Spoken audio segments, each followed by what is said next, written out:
And that leads to the unplayed matches. I forgot to change the overlay again. I kind of jumbled it. I didn't have enough topics really to cover all the slots. I didn't want to leave blank ones. But there you go. 12 matches until playoffs. And the majority of those are in the last chance qualifier bracket. But there are a couple to talk about in the Elite 8. So we're gonna dive more into that. I'll start with Group 2 in the Elite 8 since we're already right there. And if I can pull up the matchup. Now, I thought this was important. But Chip has done calculations.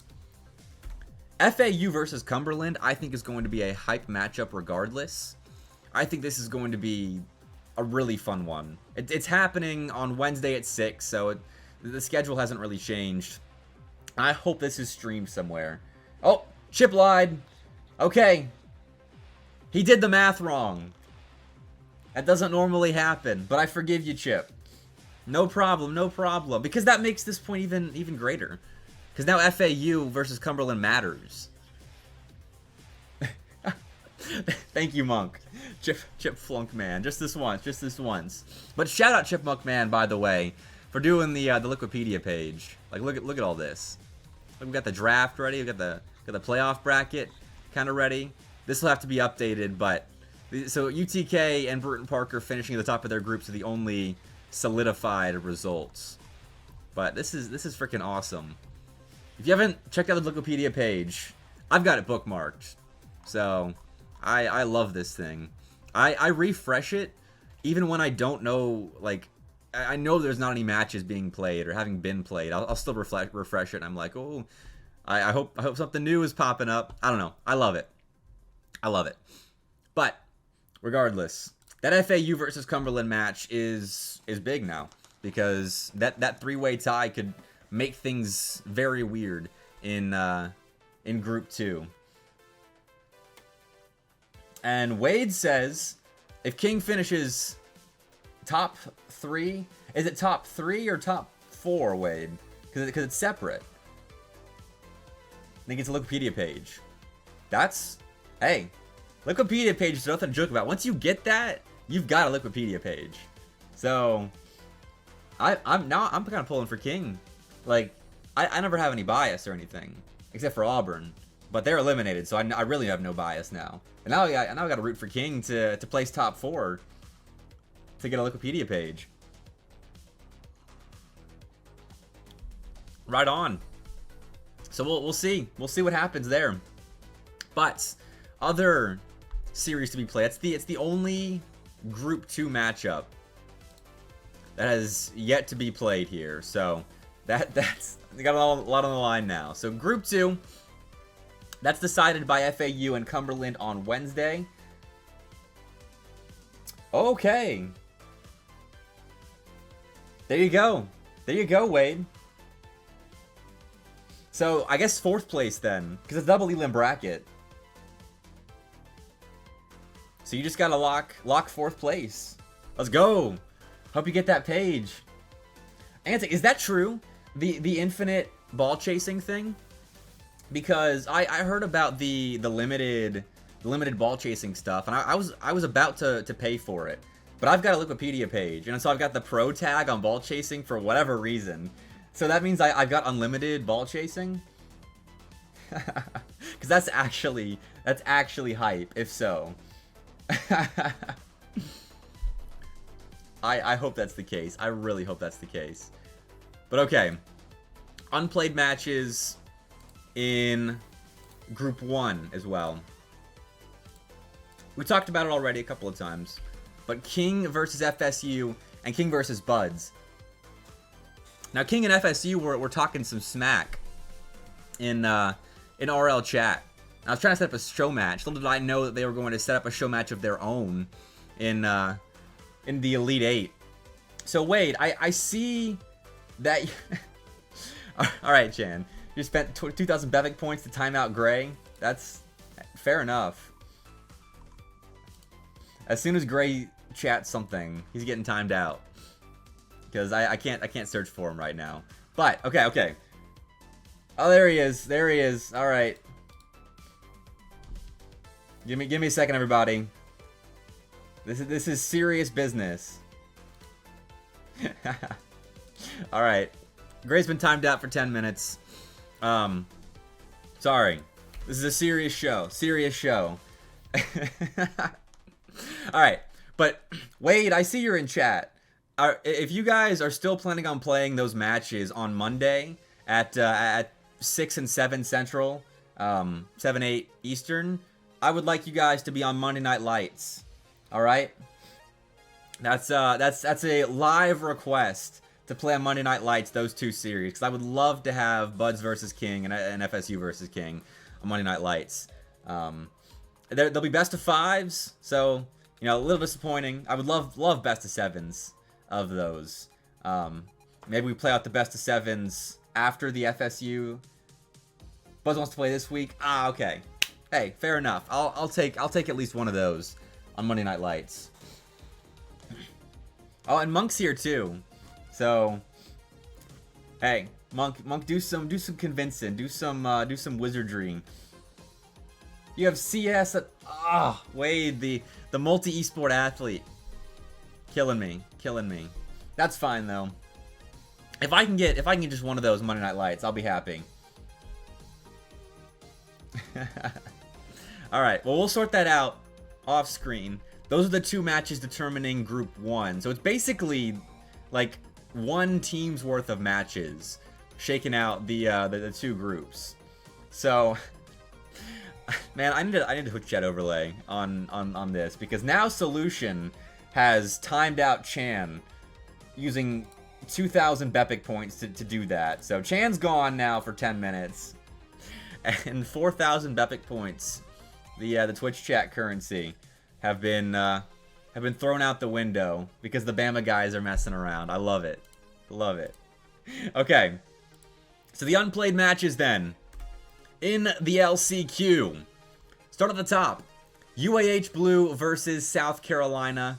This is a rematch of a BBB matchup that I got to watch play out in real time, which was freaking awesome, by the way. I was off in one of the side rooms at the Kentucky facility, and so I was watching this, and it was a best of 5, went to game 5, and UAH Blue won that one. So, but that was on LAN, and South Carolina's not the same on LAN as they are online. Like, I think UAH Blue gets upgraded on LAN. I think South Carolina gets downgraded on LAN. So I think that flips now, and my prediction was South Carolina wins it. But that one's being played tomorrow at 7. That'll likely be streamed, and these times are central, by the way, just a heads up. And so this will likely be streamed on the Gamecocks esports channel. So I can't confirm that for certain, but if Cats or Sticks or any of the Garnet boys are in chat right now, they usually handle the stream for the A-team. And then, you know, might as well talk about it. Monday Night Lights is coming up, starting in about 40 minutes. And after a couple of best of 7s, we're playing a best of 5 between UGA and South Carolina Garnet on the Mr. Bepic stream. Tune in for that at 9 p.m. Central Time, 10 p.m. Eastern. This should be a banger. I saw South Carolina Garnet end their season on not so great terms. They lost to Kentucky and King in pretty brutal fashion. Game 5 lost to Kentucky, 3-0 lost to King. But they can redeem themselves. They can redeem themselves against Georgia. So, we'll see. We'll see what happens. UGA is having a round table of, a revolving door. That's what it is. A revolving door of a roster with Carter subbing in for Matt, and Carter had to leave, so Alamo's been playing sometimes for Harry, but also Krupa Troop has been called up to the A-team. DJ TJ is really the only consistent player on UGA right now, and so I honestly don't know how to rate them. And they were kind of in Group 4, where they were good enough to beat the teams below them. They beat Arkansas, though, which seems to be a quality win now. But Garnet is a tough opponent, so we'll see what happens on Monday Night Lights later tonight. But Big Wade has been coaching UAH Blue. And I remember, I should have brought that up, honestly, because UAH Blue told me that at BBB. And Wade's saying they've looked very good since. Meanwhile, Josh both hold an 1,800 at the end of last season. That's the big Wade coaching buff right there. I rate that. So UH Blue, maybe they're gonna keep that land buff online now and just be buff all the time, constantly, and maybe they'll pull the upset again. We'll see what happens. We'll see what happens. Okay, and everybody, we have an update from Chip, the magic math man himself, and we can't. Okay, I gotta do some finagling here. There we go. There we go. Based on his new upgraded math, if Cumberland takes 2 games against FAU, then Cumberland gets 2nd place, Kentucky gets 3rd, and FAU's 4th. But if FAU win 3-0 or 3-1, then Kentucky gets 2nd, FAU gets 3rd, and Cumberland gets 4th. Okay, there you go. Take those numbers and roll with it, because we'll see what happens now.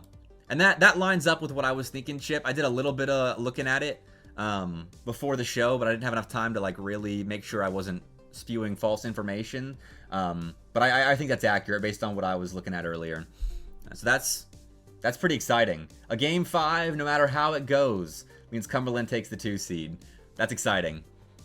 But on the lower side of the LCQ, Florida waiting on the winner of Louisiana Tech and ECU, and this La Tech ECU matchup, I don't know how it's going to go, because ECU on paper is a good team that can beat Louisiana Tech, but they have had a really down semester so far after making that top 9 run in the fall. So that one may or may not be on stream. It's one we're considering right now, but Snipes has to go through and confirm that with teams. We're looking at that one though as being on the mainstream.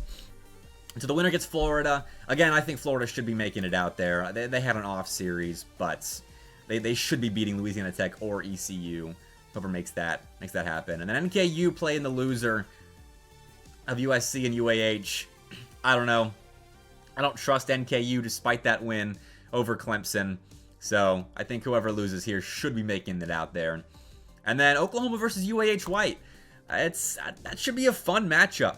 UAH White, they've got some legacy on the line. Them and UAH Blue are protecting a 6-semester-long playoff streak out of the UAH school.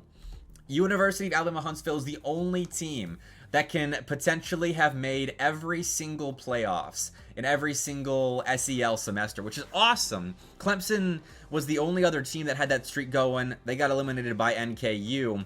But if either Blue or White make it for UAH, that streak's intact all the way back to season 0, which is so awesome. Let's see that longevity, especially from like the hometown school, because Gaming Oasis, which is the company that runs the SEL, is based out of Huntsville, because a lot of the people that run it are UAH grads. So it's awesome to see UAH be able to keep that longevity going. Chip is a frequent spreader of misinformation on the internet. I love that, Joe Bro. And Apples confirms. But the winner of UAH White in Oklahoma playing UNCC, and I think it's the same deal as UAH Blue or USC versus NKU. I think it's just a better team playing a squad on the lower side of the SEL. UNCC should make it out despite an off-ish series against Alabama. But UNCC still looked quite good against Alabama. Bama just playing that well that night. And now I've got about a couple minutes left before I'm trying to get my guests into the State of the SEL show. So I'm going to really quickly go over the bottom side of the LCQ and then go to a short break as I get everything set up. But on the lowest side of the LCQ, UAB versus UM, an intra-Bama matchup. I cannot wait to see the result of this one. It should be so even. Montevallo having a down semester so far. UAB kind of the same. And I have no idea how this one's going to go. The winner's going to get the loser of UGA and South Carolina Garnet. And, I mean, this group right here is, I said it earlier, my favorite group to watch in the LCQ. So, that's going to be a hype bottom side of the LCQ. So, keep an eye down there on Wednesday when that gets played out. But, Chip saying There's a decent chance FAU forfeits against Cumberland. Okay, fair enough. Power to them. I wouldn't be surprised, honestly, because it feels like that team has the mindset of we can beat anybody in round 1, even South Carolina or UAH Blue, whoever they might be stuck with. And who knows, it might be a different team they get stuck with. Alabama can turn it on seemingly at any moment. So, FAU, I respect the confidence if they forfeit against Cumberland. But that brings us to the end of the wrap-up sesh of what's been going on so far in the last chance qualifier. Oh, actually, hold on a second. I want to cover something real quick. The playoff draw show, that is going to be streamed live, similar to the draw show for groups, next Tuesday, 7 p.m. Central Time. I am going to be hosting it again, and we're going to have representatives from each of the 8 teams that are playing in the Elite 8 right now that are going to be drafting their matchups from the last chance qualifier. So, pick your poison is kind of my mantra for the draw show, because it really is pick your poison in the SEL. You never know how teams are going to perform come playoff time. But that show is going to be live on Tuesday on the Esports SEL channel. So make sure you're there, and you got to be there if you're a rep from one of those teams. So I will see you there. I can't wait for it. It's going to be such a fun draft, because I enjoyed the draft show earlier in the semester, and yeah, it's going to be a fun time. But I have to go to a break real fast. It's going to be like 2-3 minutes as I get everything set up for the first ever panel on the state of the SEL. I got Snipes, I got Big Wade, and I got Joe Bro joining me on the desk to talk about the format of this season, King and UTK's results so far, if they're afraid of Bruton Parker, if they're afraid of anyone else going into playoffs. So stay tuned, because the State of the SEL Live is going to be right back.